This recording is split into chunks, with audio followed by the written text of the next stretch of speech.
What's up, everyone? Welcome to the Texas Football Show. I'm your host, Shivam Patel, coming to you live from San Antonio, Texas.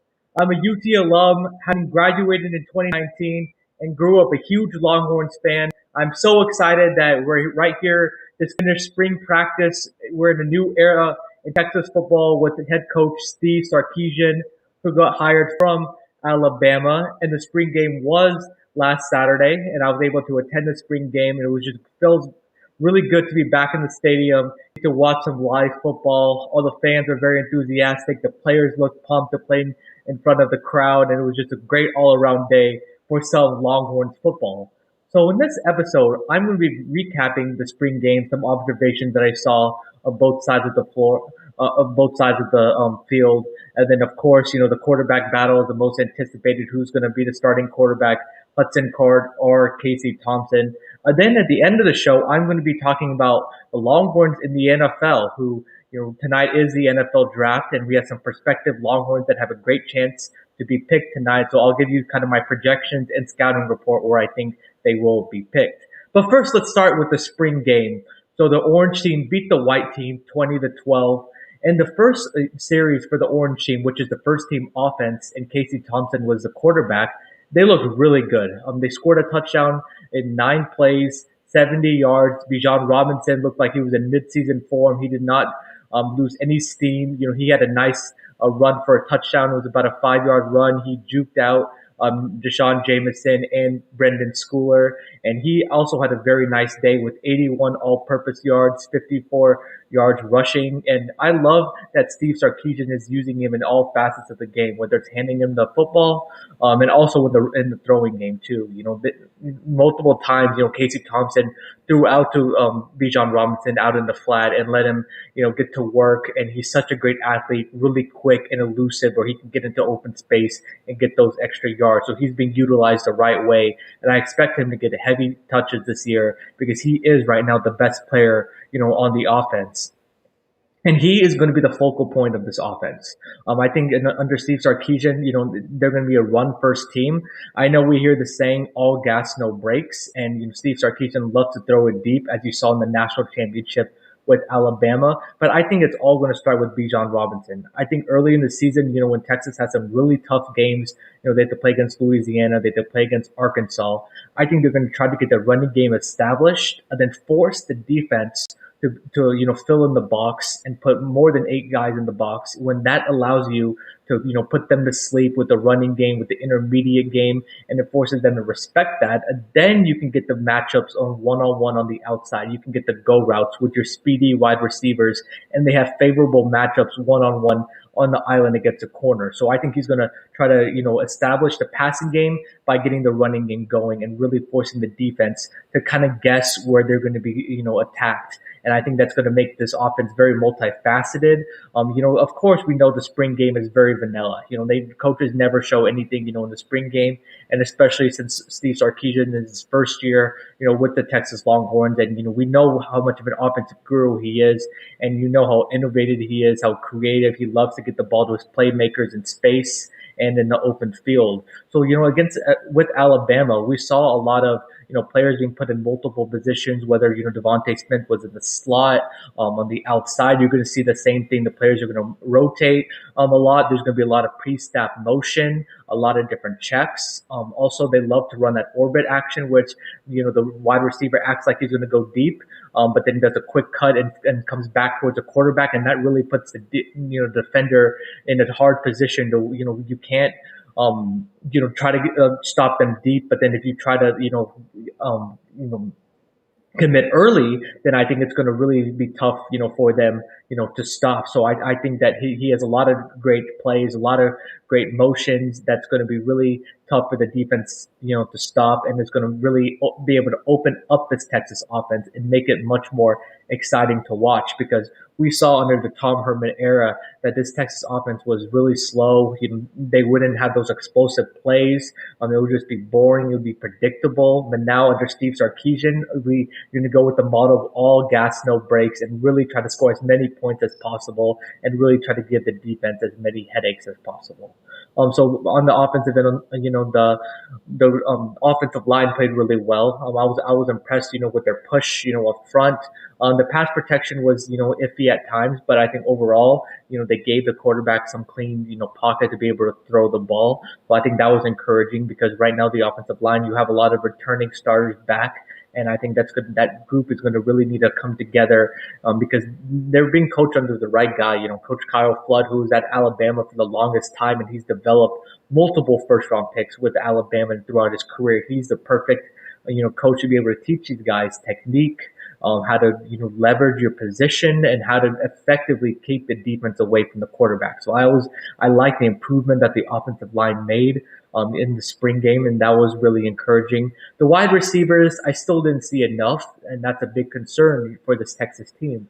Jordan Whittington, it was great to see him back because in his first 2 years on campus, he's been injured a lot in and out of the lineup. So it looked like he was healthy going into the spring game. And he had some nice plays. He had 56 yards on, I believe, like 5 or 6 catches. He's very explosive. You just have to get the ball to him in space and let him work. He can also go deep. He has great hands. He knows how to use his body and his size, and his leaping ability is just insane. So I love that they were able to get Jordan Whittington involved and get his confidence going. Joshua Moore, the other wide receiver, he had a big drop early in the spring game. That would have given Casey Thompson a touchdown. But I think he didn't look as comfortable. I think he was still pressing a little bit, and I think he wasn't as comfortable with the offense. I think these players are still learning the offense, getting acclimated to a new offense. So I think once he learns the offense and he knows what he's doing, then I think he's going to be a very explosive player also for the Longhorns. But he still is in the learning curve.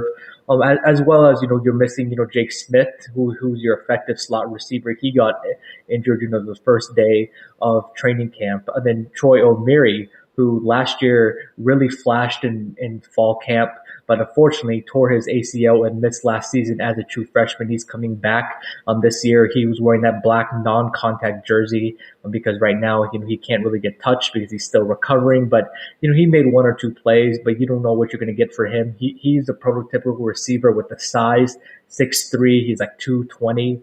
He also can go leap. He's very physical. He likes to put his hands on the defender. He attacks the football. So I think he's can be a very effective player for them. But I think this wide receiving core needs to really improve. They need to continue to get depth because I didn't like what I saw from Marcus Washington, who was like the fourth wide receiver. He dropped the first pass from Hudson Card. He didn't make it up with a touchdown, but still, he dropped too many balls for my liking. Jake Smith, he's still injured, and we don't know whether he's going to come back for this season or not.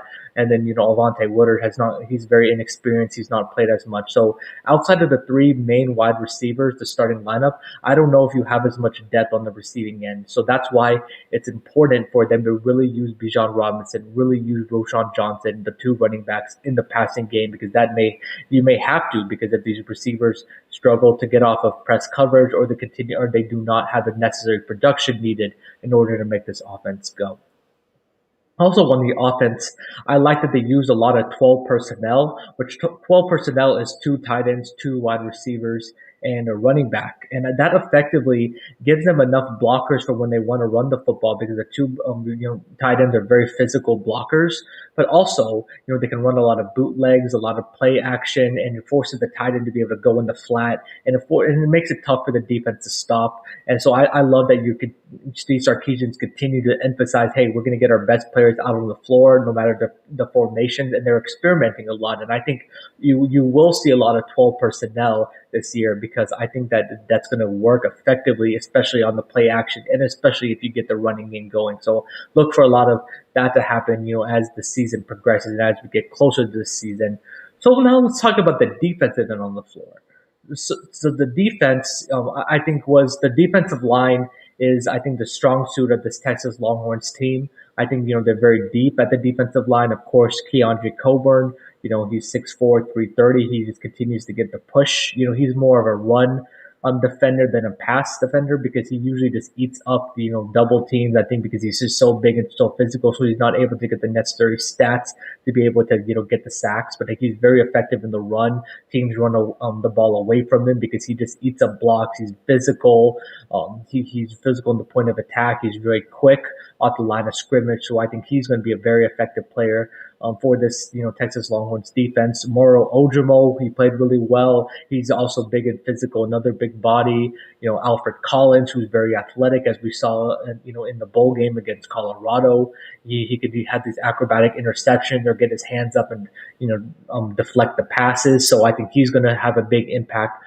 For this Longhorns team. Jacoby Jones and Ray Thornton at the end. They're very quick pass rushers. They're very twitchy, like the Joseph Osay type. So that's going to make it really tough. They have to block him off the edge, but then also you have this effective interior defensive lineman that can get to the quarterback. So I think Texas is going to get a lot more pressure this year on the quarterback and register a lot more sacks than they did last year because, like I said, you got the edge guys and you got the interior guys. Plus, also, you saw in the spring game, they like to run a lot of safety and corner blitzes. So right when you have to account for the interior or the exterior guys, then you see a corner blitz coming and you don't account for him and you can get to the quarterback. So you're going to see a lot of multiple fronts, multiple formations, from this Pete Kokwowski defense. And, they ran a lot of three technique in the spring game, but I expect, them to veer off to go from 3 to 4 technique. Just depends on the offense and depends on what plays the offense likes to run. But I think they're going to be multiple. They're going to be fast, athletic. Defensive line is really going to get after the quarterback. So I think that's going to be really effective for the Texas Longhorns.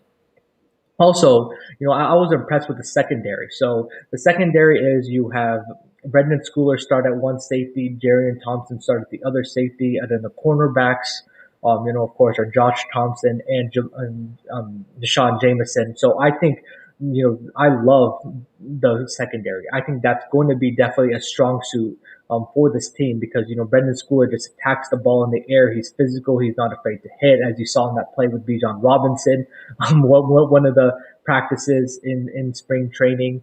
Also, I like that Jarian Thompson has really good ball skills. He got a couple of interceptions against Colorado. He'll definitely get a lot more interceptions this year, and I think he knows where to be. He's like a quarterback of the defense. He's a great leader. So I think that's, Thompson and Schooler as the safeties. I think that's going to be a dynamic duo. Also with the corners, Deshaun Jameson is a ball hawk. He's athletic. He can get interceptions. He's physical. He's such a he's great at coverage. You barely can get any room on him, for the wide receiver. And he even had a nice interception, on Casey Thompson. So I think you're going to see a lot more Deshaun Jameson. And then Josh Thompson, I think, is going to be holding it down on the other side. So let's talk about the quarterbacks now. So the big competition, like I said earlier, is Hudson Card and Casey Thompson. And right now, Casey Thompson was running with the ones in the orange and white spring game, and Hudson Card was running with the twos with the whites. I think Casey Thompson overall had the better day, even though he did throw the interception.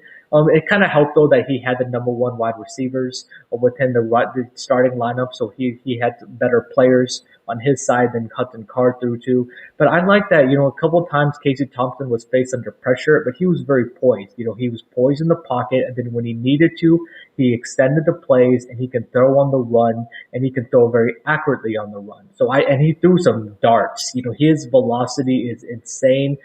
He's very accurate. That's his biggest, strength, I think, for him. And I think he looked very comfortable commanding the offense as a leader, getting everybody in the right positions. And I think, he did a great job of also when the play wasn't there, he did not hold the ball too long. He got out of the pocket and he scrambled. He had some nice, first down runs. So he kind of knows the balance of when to stay and wait for the play to develop and the wide receiver to get open, and then to know that, okay, this play looks like it's going to be dead. So either throw the ball away or go and scramble. So I think Casey Thompson did a great job of managing that offense.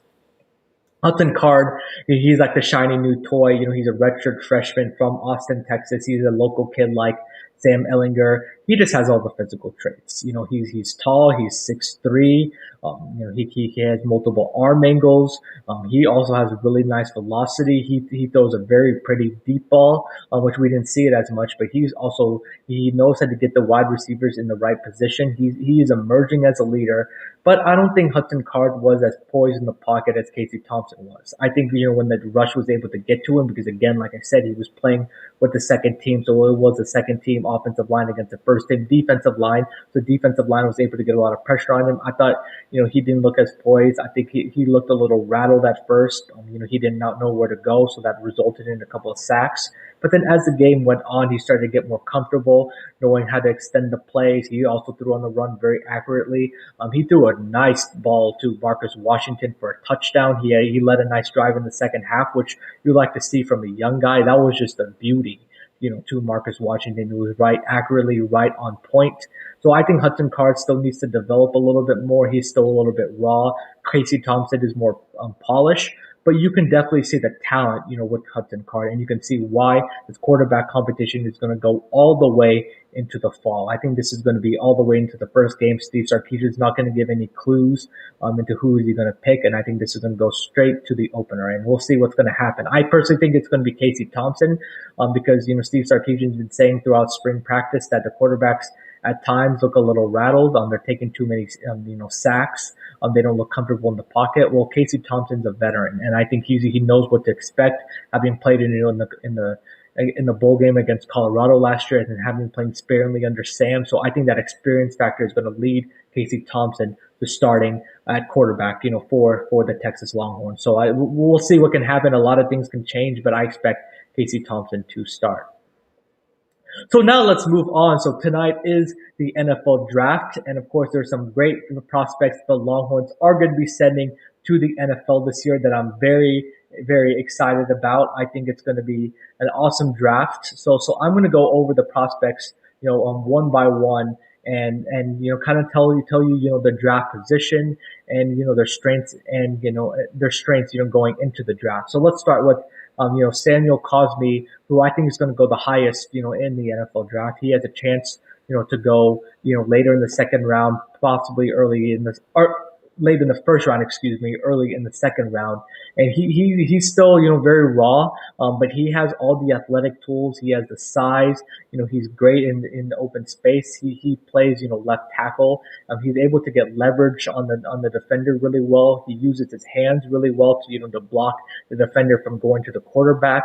He's also very physical. He can be very nasty and physical. His pancake blocks are great. As you could see, he's not afraid, to get dirty, and on the defender. Also, when there's a running play, he's not afraid to, go out in the field, and continue to, block for his teammates. He can block on the second level, which is very impressive because he can move very well. He moves very well athletically, and it's not awkward when he moves, despite being a guy at his size. He has a prototypical size, for an offensive lineman. He has experience. He played 3 years at UT. He ended up having 4 years in the program, but he redshirted his first year and was able to fully develop. He only came in as a 3-star, but he continued to get better and better and better. He did not allow a lot of rushes. He was on Sam Ellenger's blind side, and you rarely called Samuel Cosby's name, which is a good thing for an offensive lineman. You do not want to be calling their names, and you do not want to know who they are, because that means that they're doing their job right. And I think he did a great job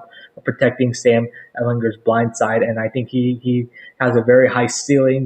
He still needs to be coached a little bit, at times. I think he could be a little bit too reliant on his athleticism. Sometimes he can get a little too handsy, which they may call holding calls on him in the next level. But I think overall, if he develops the right way, he has a high ceiling, and he can be a projected multi-year NFL starter and a very effective player at the next level. So let's move on to now talking about Joseph Osay, who I believe is going to go the second highest in the draft, which I think he's going to go middle to late second round, maybe early third round. He's just incredible. He had an amazing 3 years at UT. They did not utilize him much his freshman year, but towards the end of his sophomore year, especially in the bowl game, you were able to see that potential. He's very quick off the ball. He's an edge rusher. He just caused so many problems for the defense at the college level. You have to count for him. You have to throw multiple people on him, use a running back to chip him. He's very quick, off the line of scrimmage. He knows also to use his hands well. He knows how to effectively, when the lineman tries to put his hands on him, he knows how to swat the hands down and effectively get leverage on that lineman and be able to use his size, use his length, use his athleticism to get past them. So I think that was very impressive but he also has multiple moves. I've seen that he can bull rush a lineman. He can do a spin move. He's very patient. He's sometimes off the ball too. He'll let it develop. So I think he has multiple ways that he can beat a lineman, and I think that's going to be very effective in the NFL because you have to have more than one tricks up your sleeve if you want to be able to get to the quarterback. I think he's very athletic. He's very quick. He has such a high motor. He plays so hard. Whether it's chasing down a running back, chasing down a wide receiver, chasing down the quarterback who likes to, effectively, extend the plays and scramble in the pocket. He does not give up until the whistle is blown and the play is dead. And you saw that against Oklahoma State where he had like 4 sacks, and that last play, literally, the quarterback would roll out to the left or to the right, and he would be on the left side, and he just ran his tail off all the way to the quarterback and effectively sacked him and ended the game for the Texas Longhorns that allowed us to get the victory. He does not give up, and I think that's his biggest asset. He plays hard in his motor, and NFL teams are going to love that. He's also very intelligent. He was an engineering major at UT. He loves to study the game. He's still learning the game. He came late into the game. His uncle actually taught him the game, so he's still learning about the game. But he loves to do film study, loves to get in. He loves to practice on the field. He's a workaholic, and I think that's going to bode very well for him going forward and in the NFL. And he also has a very high ceiling if he's developed the right way and if he goes to the right system. So the next player let's talk about is Kaden Stern. Kaden Stern is a safety he's actually from San Antonio. He had an amazing true freshman year in 2018. He had 4 interceptions and like 3 pass deflections. You thought he was going to be a star, a lock to be the first round. His ball skills really showed. His freshman year, his instincts, knowing what the quarterback's going to do with the ball really showed.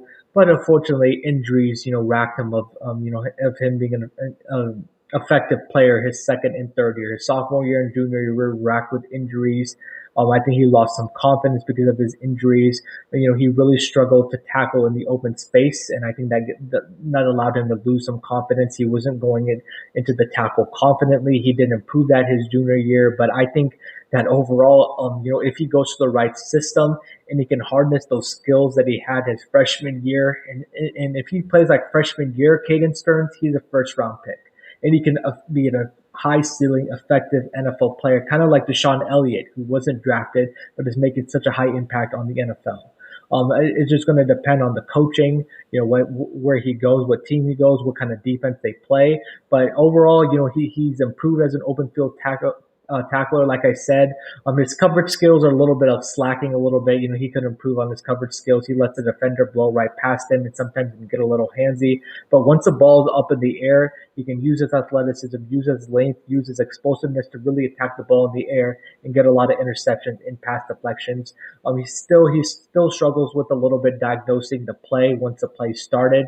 He needs to get a better job of recognizing the formations and what the offense is going to do and then reading them, just reading and reacting. I think at times his sophomore and junior year, he was thinking too much and not trusting his instincts and reading and reacting like he was his freshman year. But I still think, he has a chance to be drafted in the late third round, but it's more likely going to be the fourth or fifth round.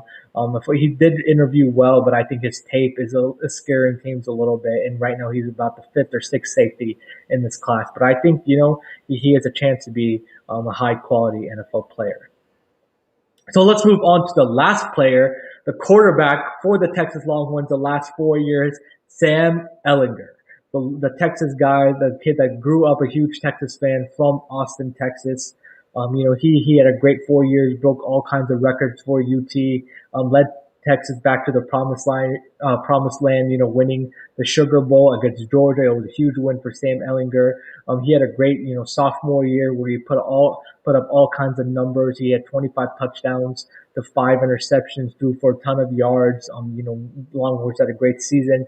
But ever since his sophomore year, his junior year, and his senior year, he's really regressed. And you can blame that due to maybe he's already reached his ceiling, or you can blame it due to injuries. And, he did have some rib injuries.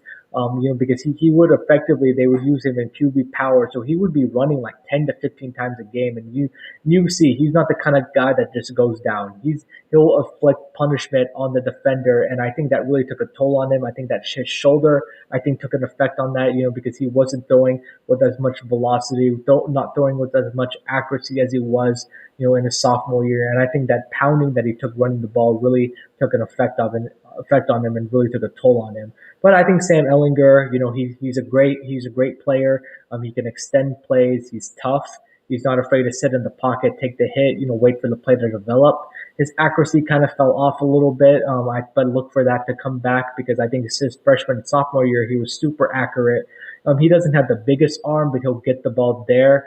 I still think, his deep ball touch is slacking a little bit, because especially in his junior year, when they had Devin Duvernay, a speedster, he would be wide open, Devin Duvernay, but then his deep ball accuracy would just be horrible, and he would not be able to get the ball to him effectively. And that's something that he's going to have to work on the NFL level, because these guys, they can just blow past these defenders, but you have to be able to get the ball to them, to their playmakers. I think in the intermediate and the short passing, he's super accurate, and I think he could get the ball to them in space. He can lead them, and effectively allow them to get a lot of extra yards.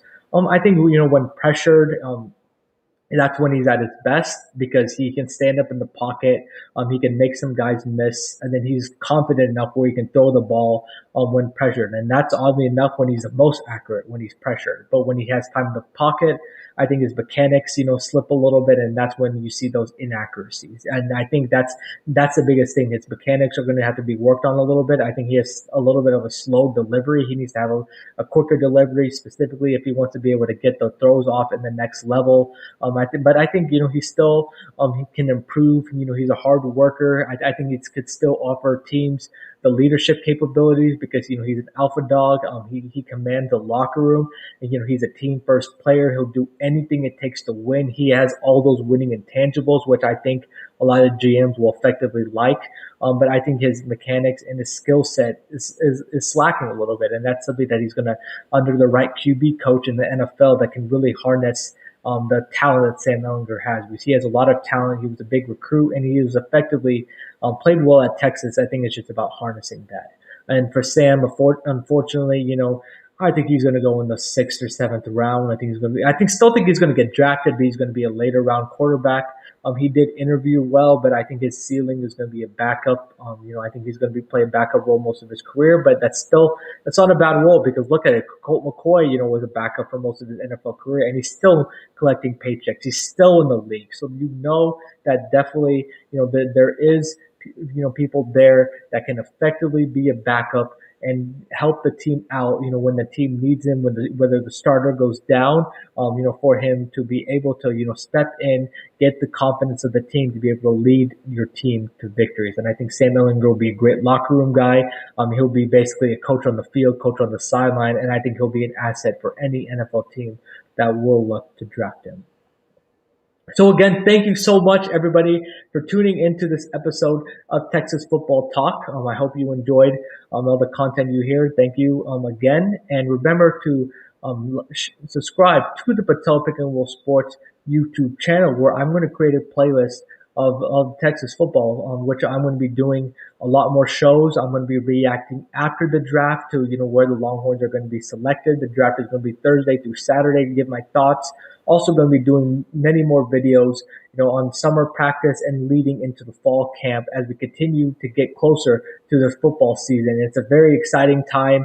We have a new coach, Steve Sarkisian. So this is the place you want to be for the best analysis and my instant reaction to the Texas football team. Again, thank you so much, everybody. For tuning in, and I definitely enjoyed it. I'm definitely a huge Longhorns fan. I look forward to the Longhorns doing great things this year. And thank you very much, and we'll see you next time.